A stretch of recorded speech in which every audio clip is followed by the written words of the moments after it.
दुर्गा भवानी माई महारानी, हे दुर्गा भवानी माई महारानी, दुखवा सुनावे कहाँ जाई हो, दुखवा सुनावे कहाँ जाई हो, बोला कहाँ जाई, बोला कहाँ जाई, बोला कहाँ जाई माई, दुखवा सुनावे कहाँ जाई हो, जिंदगी सवारे कहाँ जाई हो, केतनन के तरलो जिंदगी संवर लो, केतनन के तरलो जिंदगी संवर लो, ममता के छाम देके दुख से उबर लो माँ, ममता के छाँव देके दुख से उबर।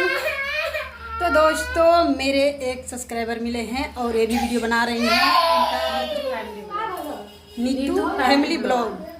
तो आप लोग जाइए, हाँ इनके चैनल को जाइए आप लोग, ढेर प्यार दुलार। बक्सर से हम बक्सर जिला से, ये मेरा ससुराल है, नन ससुराल है।